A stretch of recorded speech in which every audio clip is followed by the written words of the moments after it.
How do you know what is something that you can pursue professionally versus what is something that should maybe stay a hobby? There was a week where I got like 40,000 followers in a week on Instagram. I pivoted so quickly. What kind of environment were you raised in to believe, yeah, I could do this? Why do you do multiple things? What is the one thing to unlocking a productive multi-hyphenate? Well, welcome to the Essential Polyhyphenate, which is yet another podcast. Oh boy. Yeah, but this one is about trying to unlock and discover how to be a productive multi-hyphenate. Why are you laughing? Just like imagine the tagline of your podcast is the Essential Multi-Hyphenate. Yet another podcast. Honestly, kind of yes. But I feel like I haven't seen one that's talking about this. I actually wanted to get your opinion. Like the name Essential Polyhyphenate. Like, do we like it? Do we not? It sounds like it's a lot of words, right? I will say. It is kind of clunky. My logic was it takes like polymath, like a Leonardo da Vinci type, like, you know, like a Arturo on that like level of genius and doing many things with like multi-hyphenate and then like combining them. I think it's a very specific name. Yeah. Which I think that is good because no one else has this podcast name. It's true. And it will hopefully not be lost in the sea of other things when you Google it. Yeah. And I think that's significant. That is true. I do feel like it does feel almost medicinal to a degree. It almost feels like very technical in a way. But I also feel like that might work to its advantage. Yeah. I don't know. I'm just trying to talk to other people who know how to do many things at once, who are somewhat ahead of me, as I briefly mentioned before. But I wanted to I don't know what you mean by ahead of, but maybe we'll get into that. In the sense that I will give this anecdote which is very humbling on many levels, of how crazy talented you are. You have like 6 different channels that you're running at once. You do. Like you have like, I mean, I guess if you include Polygon. Yeah, exactly. Maybe. Yeah, but that's like a crazy high number. I guess. Like you're doing like your music thing, which also the drip, you're about to go to music video. You look amazing. The outfit, you could do a whole video on this itself. Oh, so you have that's so true. Okay. Watch you walk out of this podcast. Like I should make my own video. Check. Yeah, no. But I feel like you have music going. You have a whole fashion account, which the first time we met was very, very funny to me, because for the first few months I kept trying to give you advice, and I was like almost as if mansplaining. I was like, with my like account of like not even 46,000 anymore, because I haven't posted in so long, people have started like dropping off. For what it's worth, I didn't even interpret it as mansplaining, but continue. But yeah, well, in any case, when we just met, I was trying to give Christina a lot of advice on like how to get online and how to do things, and how she should try to like position herself as a musician when I had like not that much going on anymore with, you know, posting my guitar videos, let alone you were running multiple channels and already had within the hundreds of thousands of followers, and just for your music alone. And then you started a second channel with fashion and you ran that up. I literally remember seeing it at less than 600 subscribers, and 6 weeks later, yes, it was crazy. 6 weeks later you were at like 13,000 something, and then like a month or two later past 20K, just because you were so consistent about posting. Since then, because I stopped. Yeah, listen, we're gonna try to figure it out on this podcast. We're gonna try to figure out today, like, how can we be productive in 2025 new year. Yeah, new year, 3 days in, and I've posted every single day. Whoa, that's okay. Yeah. See, the consistency, I've got to learn how you do that, because I think that's something that is very difficult as a person who does multiple things at once, to stay concentrated, I think. Oh, I didn't finish telling my story.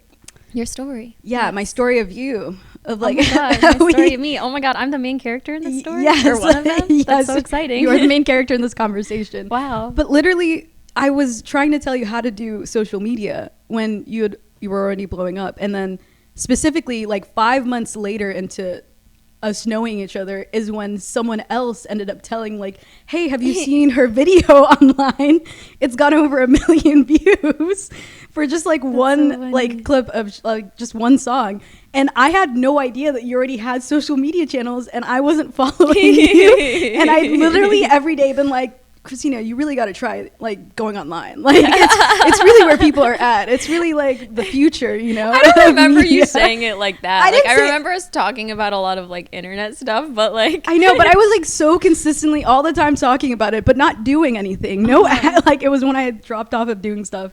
Meanwhile, I would like consistently see you walking around doing this, which parlays perfectly into my first question, which is kind of like, how do you approach like the output of all of your content on so many channels? Like, is it like, do you have specific formats that you're just like, okay, I'm just going to do this per day? And like for each single, like for your music channel, for your fashion channel, for Polygon obviously is your job. So you have, you have to do that one. Yeah. But like, do you have specifically formats? Or because I think something that I'm really impressed by is that you just kind of walk around the house sometimes and will record off the cuff so easily when I have to think so far ahead and I have to plan so many things.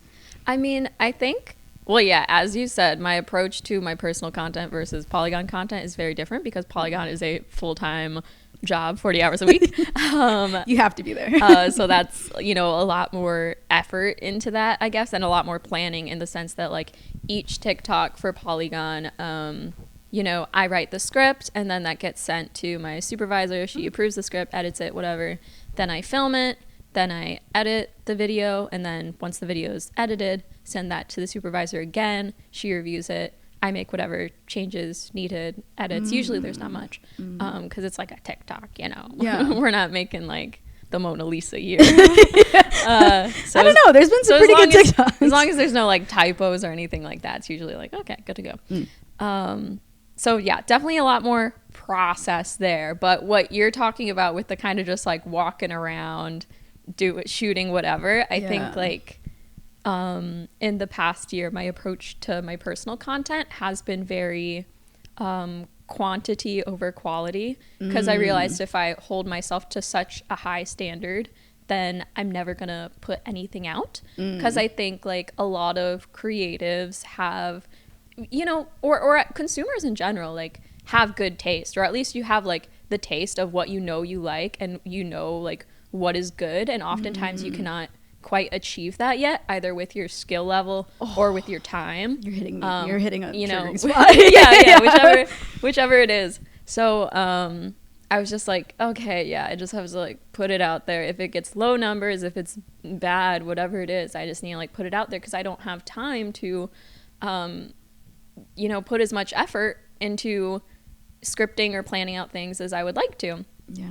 So I really just, and then, yeah, I have like, I don't know if I would so much call them formats as I would say it's like, maybe it is a format or just like a type of content, you know, for fashion that I like making. Like I've figured out for fashion more so than outfit checks. I feel like outfit checks, I haven't quite cracked the code with that yet. Yeah. And it's also like super saturated or whatever. But I just like find something to talk about. Just scroll online, look for some kind of idea, and then like record like a 15-second to 1 minute, maybe even 2-minute video, just yapping. Yeah.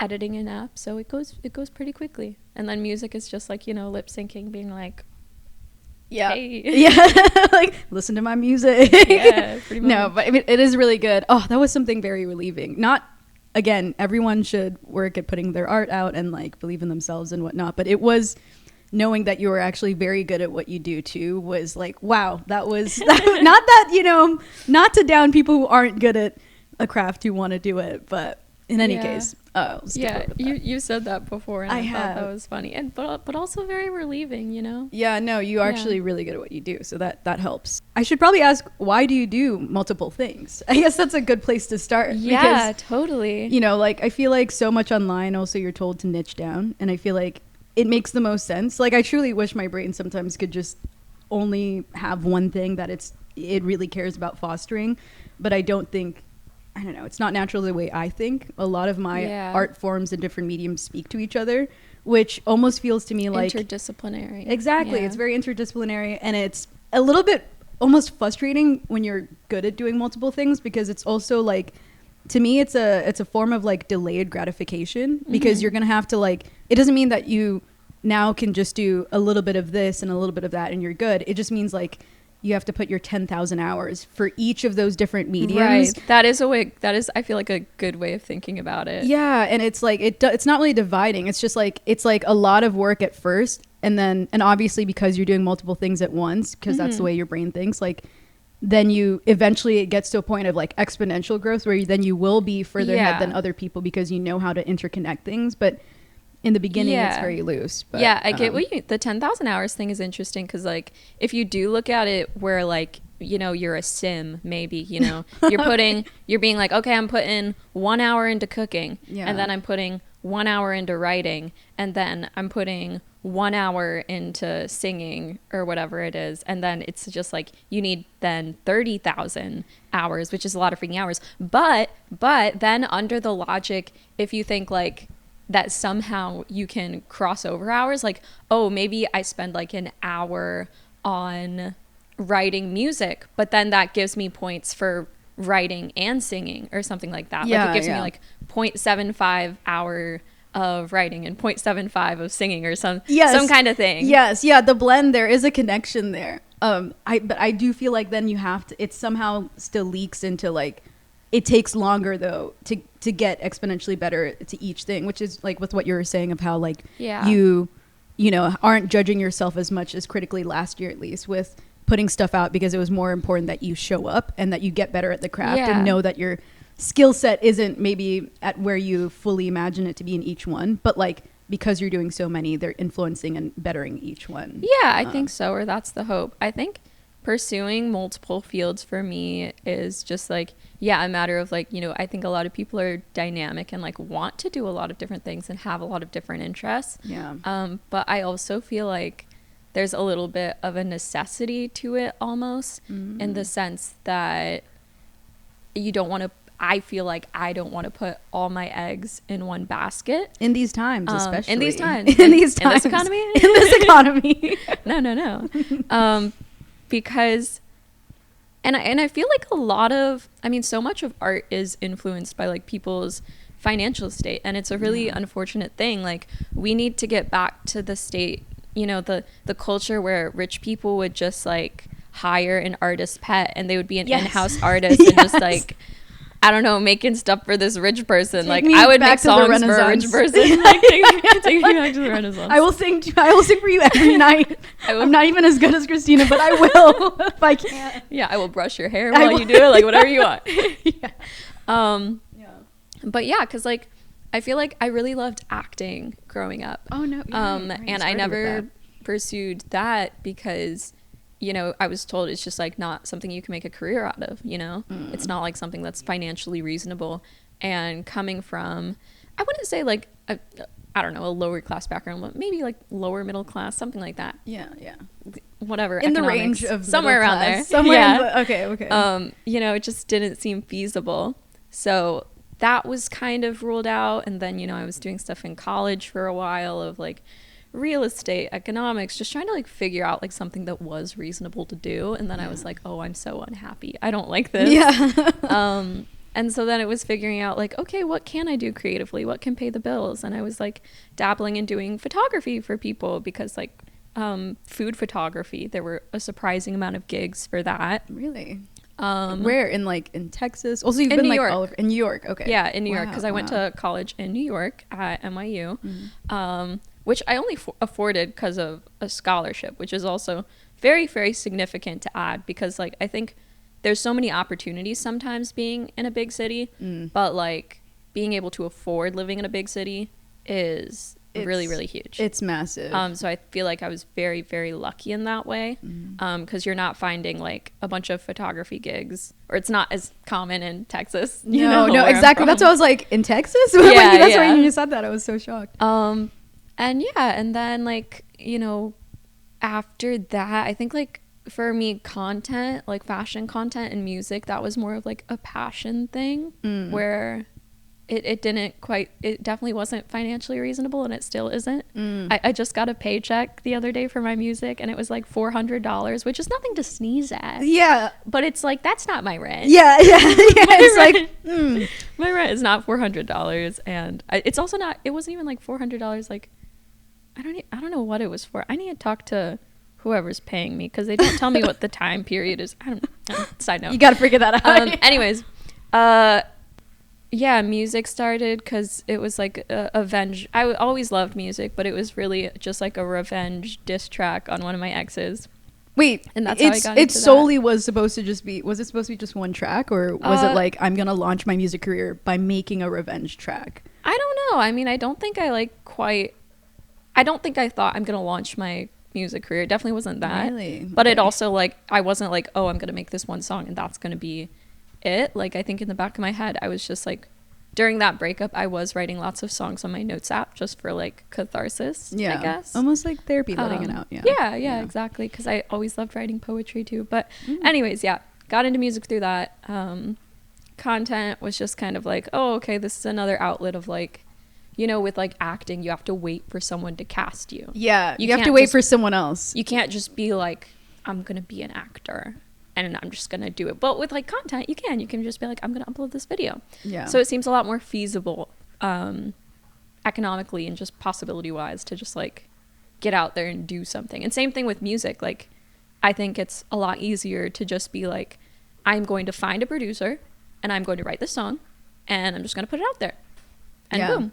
I do feel like the times they are changing, because same, like I mean, I went to film school and you have to have Delulu juice to work in front of or behind the camera. Delulu you just juice. have to have it. You have to like be like, this is all I love. And I'm a TV maniac. I watch like 35 to 40 shows I know a you year. do. Yeah, you know, I know you do. Why are you saying it like, okay, you spend so much time gaming and playing Magic the Gathering. I know. Okay. And this is like, I was like, gaming for me is what TV is for It you. is. You know? It really is. And I like, it's to a nerdy extent. Like, Yeah. I was explaining how I was like reading a script and then like breaking it down from like 60, 70 pages to like its outline skeleton 8 to 9, You and then do like breaking down to doing 3. that. I do. But it's You the only way do. like you get good at your craft, but it's Yeah. also fun. It's like reading it's the a storyboard game. Parasite book Yeah. before I even have. That is the way. Listen, that is it's just the way my brain Yeah. is wired. But unfortunately, you do have to consider things like how to pay the bills. And me breaking down that script, at least for now, until I get to make my own stuff, is not paying the bills. And so I Yeah. think that we also have to like face this reality as, you know, like, what is your craft? And this is something I actually wanted to ask you another question about, is kind of like, how do you know when you have like an idea to do something, and if you're so good at multiple things, what is something that you can pursue professionally versus what is something that should maybe stay a hobby? Because that is like a reframe I'm having to have myself with like some things I'm super passionate about, that I'm like with this kind of thing too. I love it and I'm going to foster it, but I also know that I'm not going to overextend myself to expect it to be like paying the bills immediately or anything like that. And because it's bringing a self-fulfillment to me, and a self-actualization that I really like, and want to have conversations with people who do multiple things, because they do exist. Like, there's the talented creators, there's the Donald Glovers, there's many people who have many hats. At the same time, I'm also like, you know, I'm having to figure out like, this might not make bills immediately, so what do you need to do? Like the same thinking you had. So like, how do you parse between what is That's a really something to good see? question that I haven't thought about exactly, but I think I do have an answer for it, because I think there is like, as any kind of like artist, creative, polyhyphenate, if you will. There you go. You know, you have hobbies and then you're like, oh, maybe I can make money off of this. Maybe I can like do Well, that's something the with thing. this. The capitalist Like- agenda, like every side thing becomes a potential avenue like, for you know, money. with our other roommate Alicia, you know, starting to crochet more. Yeah. Like, you know, thinking like, crocheting business. yeah, like Ooh, honestly, she crocheting could. account. yeah. You know, something like we that. can make content. Everything is content. But, you know, like, I think it's good for some things to stay hobbies, you know, to have something that's not like you're trying to grind some kind of career or like economic thing out of it, and it's just like a pure joy. Because, you know, once your joy and passion, your hobby becomes your job, it does alienate it a little bit. But I think the two things, now that I think about it, for determining what I want to pursue professionally into a career that like, oh, it's not maybe paying all my bills right now, but it's like, it could be something. The first thing I think is something where it's like, okay, you want this would make you so freaking happy. This is something you love so much, that it is worth all the time you're putting into it of not making money, that it's worth all the struggle. Where I'm like, I would love to have a career full time as a musician. So I'm like, I think it's, and I just love making music. So it's like worth all this effort to pursue it and say, okay, it's not paying the bills right now, but maybe it will someday, hopefully. And if it does, or if it even comes close to that, then it's like incredibly worth it for me. And then the other thing, wait, I lost my train of thought. You might have to cut this because It's okay. It's okay. This might take me a sec to remember. This might take me. It's okay. That's the power of editing. Please pause. Let me think for a second. I thought of it. I thought of it when you asked this question, and I was like, oh, I thought of the two reasons. Okay. It was the passion to do it, and then the second thing. Maybe that wasn't as long of a pause as it wasn't really. I don't even think I'm gonna need to cut it. I was like, oh shit. Oh, the cameras are rolling, man. You just needed a moment. It's okay. It is. Did you forget it again? No. I have it. Try to look away while you're thinking. It is It is the feasibility of just being able to do it for me. That is for me personally. Whereas, like, as I said with acting earlier, I just can't get up and do that. I have to go to 1900 million auditions. Do you mean feasibility is in like the barrier between you putting that kind of work out? Is that what you're saying? I think that's what I'm saying. I think that's what I'm saying. Because like, obviously you could technically write your own whatever thing, film your own whatever thing, upload it to YouTube. Yeah. But YouTube is not the final destination for, say, example, like, you know, if you're for to be nominated for an Oscar, yeah, your acting monologue on YouTube, it's not going to be considered. Maybe not. maybe not. Slightly lower chances. You could be a random indie artist, blow up on TikTok, you know, that you released a random song on Spotify that you like recorded in your bedroom, and Spotify, Apple Music, whatever platform. Sorry, I don't mean to endorse Spotify completely. I mean, like, whatever platform you use. Yeah, but they could come and sponsor you. Tidal Music. Okay, Tidal. Okay. You can distribute that song, and it is that's the same final destination that Ariana Grande is on. It's, you know, what is considered for like Grammys, you know, so like you can like get to that quote unquote final destination, not like the movies. Not like the movie Final Destination. Yeah. But, you know, you can get to that just by yourself. Yeah, no, I totally get that. I feel like that's a slight thing with me even as a writer-director. It's like, I love this craft and I'm going to do it anyway because it's just the way my brain like loves. It brings me much joy, and like we were even talking about before, it's a delayed gratification where I'm like, okay, this is a long-term goal for me. So even if like it's something that's not going to explode or become like my main bread and butter now, I'm okay with continuing to work on this craft on the side as I'm working on other things. And I do feel like it's just something you have to face of also like where audiences are moving and whatnot, where, you know, content and online platforms where they can reach broader audiences. And like you're saying, breaking that feasibility barrier is such a large and important deal, I think, in order to try to get your work out there as an artist, because it is even as a, you know, writer director, nonetheless you still have to try to put a team together. You still have to like work with it. Like I can't be the sound person, the lighting gaffer, the cinematographer, and the act. Like there are people who do some of that stuff, but I'm like, I you know, I don't know how good the work is or what resources they have to be able to afford doing that, where, you know, early days you don't. And so thinking of like what skills can you transfer over and work at different places to get you where you need to in the time being. I think that's a very logical way to look at it, because I've started to look at like the things I want to do professionally for the long term, to put them in like a almost like a long track, and then there's like a fast track of things that need to be a priority to work on sooner, and then other things that I'm like, it's okay if it doesn't immediately become the main thing, you know, which helps. Okay. Hi. Hey, how's it going? Great. Had a mini break. Yeah, it was nice. You do anything? Yeah. It's a secret. It's a secret? Yeah. Okay. I won't ask. Don't tell anyone. I respect boundaries. Okay, thank you. Okay. Okay, so my final 3 questions get a little bit more broad. But I was just curious, what kind of, to whatever you feel comfortable sharing, what kind of environment were you raised in to sorry, your eyes, I look back Your eyes are I'm like, what invasive question are you about to ask? I'm just okay. I just mean, what kind of environment were you raised in to believe?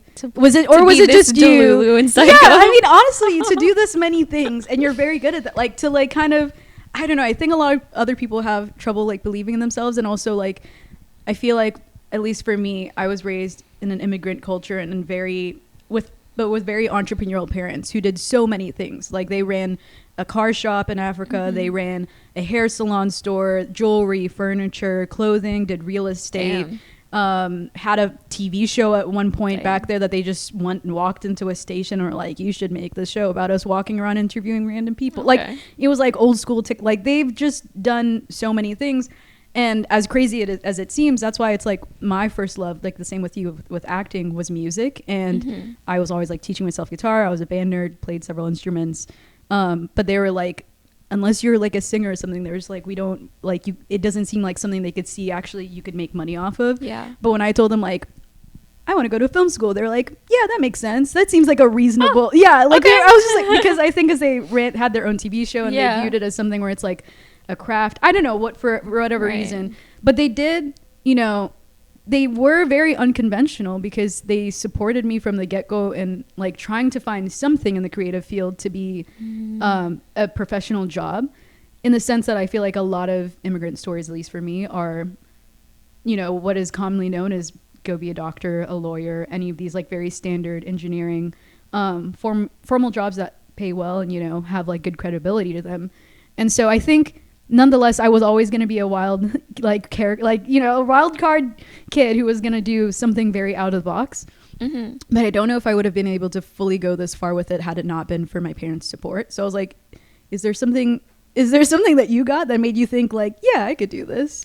I think, it is such like a very significant question. I think like very thoughtful, because I think, it's as I kind of mentioned earlier, it's so unfortunate how much like creating any kind of art is like tied to your financial state these days, and how difficult it can be to have like time to create or make things or do what you want to do when you're so busy on just trying to pay bills and everything like that. And I guess like my family growing up, I think, as I said, they were very supportive of me doing acting, like growing up as a hobby, an extracurricular. They were very, very supportive of that. But, they were like, oh, you got to go to college, and you're going to get a good job and things like that. And so I had no clue exactly what I wanted to do. But I think the big thing that changed for me was really just the scholarship at NYU, because I think without that, I definitely would have gone on a different path. And also like the Gallatin School having, that's the Gallatin School of Individualized Study, you make your own major. So having flexibility in what classes I took, I was able to start like dabbling in digital media, like whatever kind of class stuff, without feeling like, oh, I'm throwing my life away, I'm fucking up kind of a thing. And my scholarship was so significant to me, to the point that like, it not only covered like tuition and housing, but it covered like food and then some. Like I had like extra money that like I bought a camera with, the camera I still have today, that's like the Canon G7X Mark II. I bought that with like scholarship money. What? And I just don't think I would have had the comfortability to like try anything if it weren't for that scholarship. No, I totally get that. I feel like, I mean, we've also talked about this and whatnot, but yeah, I went to USC too, and I never would have gone had I not gotten near a full ride scholarship either. I mean, when I just got in at first and they were offering like half at first, my mother and I had it was like a Lady Bird movie, like the most contentious relationship, so intense, so just because they had gone through a lot of financial adversity at the time too, with a business that they honestly just got screwed over, to say the least, by a deal that they'd gone on to, and they were forthright, and the other people knew that they wouldn't be able to afford any legal reprimanding that they would do had they tried to, and my parents had invested so much money that they'd been working at, and like loans they'd taken to try to make this business work. And so it was very understanding that they're now looking at this kid who like, okay, you want to go to school and you want to do like these creative things, we support that, but then you want to go to a school across the country in California, because I'm from Nashville, Tennessee, or I grew up there for half my childhood and then Africa before, but they're like, you want to go across the country to California to study how to make movies, and you want me to get in tens of thousands, if not over hundreds of thousands of debt, you know, to study this thing. And so I never would have been able to had I not like also then gotten additional like scholarships and all this stuff to where it was more affordable for me to come out here than to like stay in an in-state school. And I knew like it really was similar though, like in the sense of like if I did not get to go to USC after being a huge nerd, never going to a single party all through high school, just doing several clubs, organizations, being president or chair on half of them, all AP and honors, always just studying and working on something, teaching myself VFX, all of this stuff. Had I not gone to USC after trying that hard and seeing how, you know, other people just weren't as ambitious to make something like larger, which is fine. People have different relative points of what brings them happiness. But if I stayed in an in-state school or somewhere near with the same exact people, I would have given up. I would have just thought like, I guess there's no point to trying if you end up doing so much and ending up in the same place. So I think being able to come out here and then meeting other people who are even more just so different from what I was raised in like the Bible Belt South, like really shifted my perspective to be like, oh, I guess you could do other things than stay and, you know, do the traditional route. The simple presence at like, I think a school that with either, you know, a lot of people pursuing the arts, whether it's like people in a similar financial situation or like people with very rich parents who feel very comfortable pursuing that industry, it does really make you think like, damn, maybe I could do this, which like quite literally was my thought with music, not even with like turning it into a career, but just with making a song, like being around so many people that were making music and producing their own songs. I was like, damn, you can do this. You can just like, you can just pull up Logic. You can do that. What? That's so cool. Download it on any laptop you want to. Yeah. Is there a through line that you see in all of your work, from fashion to music to games to anything more on the horizon? That's always definitely been a question, I think, of like what is the through line that I used to think about before. And I think like at this point, I guess there's like the classic thing of like, I am the through line. Yeah. There's that. And there's also perhaps the aesthetic is the through line. I think that a lot of the fashion I'm into is perhaps somewhat inspired by fantasy or video games maybe. And, you know, that's reflective in my music. I think to an extent, you know, I got the song Shy Guy that has game references. I have another song that I'm working on that I'm not going to say which game, but it is, the name of the song is going to be quite literally just the name of that game. Okay. I think I might know this one. Yeah. I won't say anything. And yeah, or like, these pants, I feel like these could be like video game character pants. They can. You know? There is an aesthetic vibe, and I think there is a collective essence. Yeah. If there's a way to describe. Yeah, there's a collective essence. Like because previously I thought like, oh, you know, there is no through line with fashion and games, I think. But some of my first fashion videos, back when XTINA GG was a fashion account. Really? Yeah. I mean, that's how, it's so unfortunate, but how I got the majority of my followers on Instagram was through fashion videos. What? Which is why I think so many of the followers are unengaged, because I pivoted so quickly. I'm learning this right now in real time. Yeah. No, literally. There was a week where I got like 40,000 followers in a week on Instagram through fashion reels. And it was back when they were slightly higher quality, because I would record with my Canon G7X. And they would be scripted out instead of me just rambling. And you already did this before, and then you pivoted to music. And then I was like, I want to make this a music account, which I wish I took, in hindsight, I wish I took longer to pivot, or like really maybe just kept it as a fashion account, because I think I totally did, like, I don't know, whatever. I think it's whatever. If I built something once, I think I can build it again. I think so too. Yeah, my videos were on like stuff like will capes come back into fashion? I love capes and cloaks. What? This is why. Whoa. It would just be me talking about that. Or like, hey, can we talk about leg bags? Which is like something that like often like I feel like video game characters have. Like there'll be like sexy female protagonist in like short shorts and she'll have like a leg bag or like. So you've always been cooking at multiple angles. I think, yeah. Wow. Yeah. Since the beginning. Wow. Yeah. That's pretty dope. And then the last question. Yes. What is just one piece of advice that you have so far learned that's worked out for you? It doesn't have to be like the master key or something, but the one thing to unlock being a productive multi-hyphenate who can do multiple things and like push forward on all of them. Can I say two things? Yeah.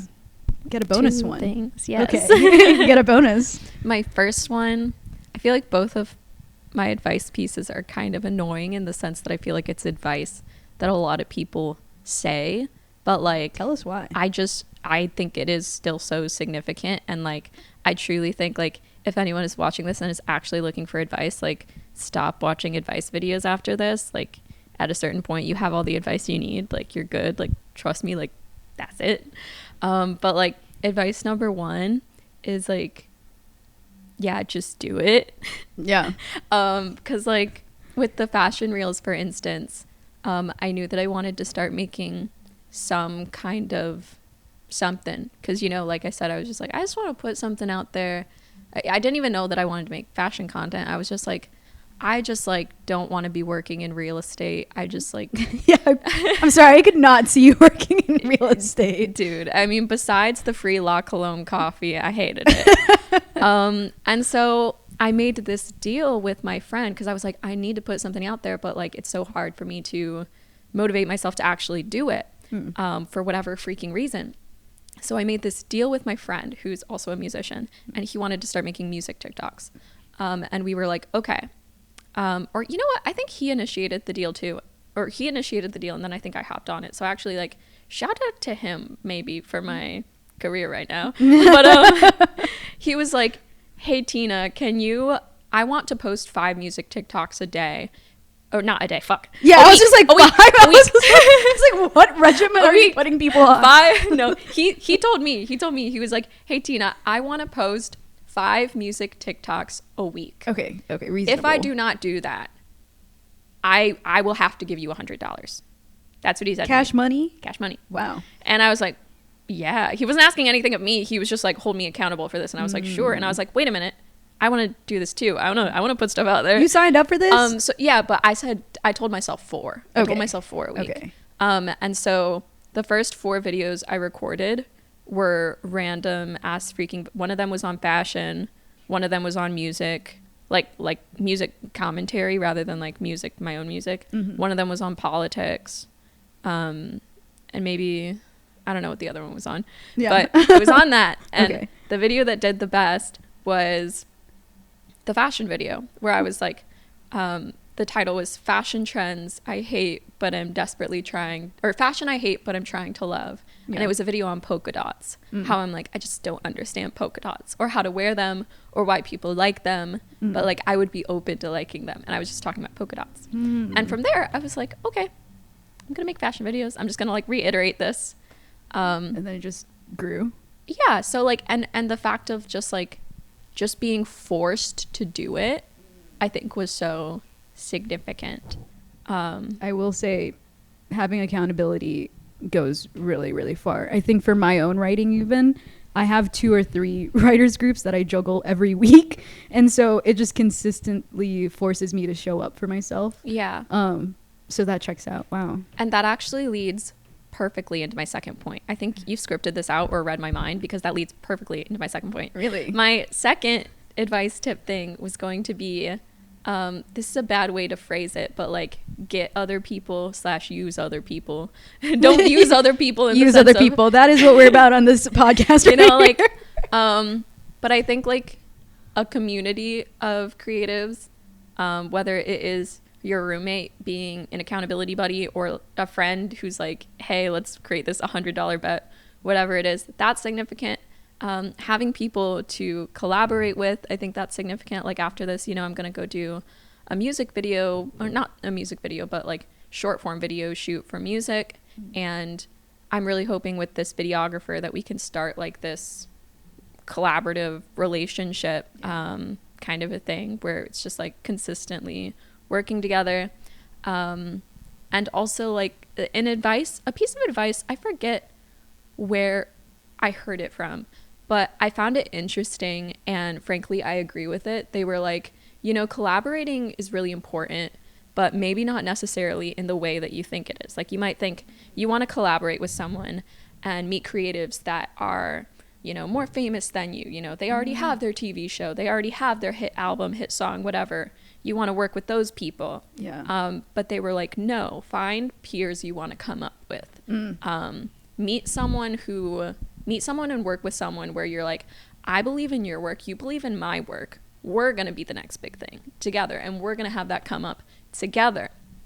And I thought that was so huge, of just like, yeah, don't chase someone's numbers, just like work with people that you genuinely believe in, and you can have that come up together. And I was like, yeah, that's so true. You don't have to be working with like some musician or writer or creator that's already blown up. Like, as long as you're like doing what you believe in and with someone else that you believe in, then you got the sauce. Wow. You got the sauce. I don't know if I can top that, other than saying the interdisciplinary. That was the same thing. You walked into USC, the first class cohort for the film, you know, program. What they tell you is, look to your left, look to your right. These are the people who are going to be hiring you, and these are the people who are going to be, you know, like helping you and giving you your jobs and doing the whole thing. And so there's definitely a benefit, yeah, sure, to like, you know, reaching to rungs above you vertically, but it's way more useful to work with people on a horizontal level, or people who are, you know, intrigued into that same effect that you just said. So yeah, it's not like I would say no to a feature from Beyonce. Yeah. It's not, you know, like I'm not trying to I'll collaborate. Yeah. Like, I guess if she called, you know, we'd have to make some time. I would make time. Yeah, you find it. Come a couple hours. Yeah. Maybe 1.5. 1.5 yeah. max. Yeah, 2 hours. Yeah, talking cash exactly. Money. Wow. Okay. Well, thank you so much. Wow. You're a wealth of knowledge, Christina, and very smart. This is why I asked you to be on here. And also, I think the thing that's surprising is, I think your ego as a musician, I always say this, is so interesting. You have such a defined, clear badass. Not that you're not in real life too, but persona as a musician. And then, you know, when I like talk to you in real life also, I'm just like, you're one of the most humble, like genuinely kind human beings, but like an actual real one, not like a superficial LA one. Like, it's very, very heartwarming, and I know you're gonna blow up, so don't forget me, you know, when hopefully we'll be in the same stratosphere. Just a little bit ahead. Speaking of cohorts coming up. Oh wow. Speaking of right now, letting it be known, it wasn't the plan moving in here. Quite literally, Fiona and I met on Facebook. That was crazy. Facebook housing group. And no, here we are. plan. And then all of a sudden, like months into living together, we were like, let's start little check-ins. And now I'm on. And now almost a year podcast. Later, here we go. Podcast launched. Making movies, making a lot of things this year. Very exciting. This year is about to explode. So good luck to everyone else as a multi-hyphenate. Until the next conversation, have a good life. Yay. Okay. Bye. Woo.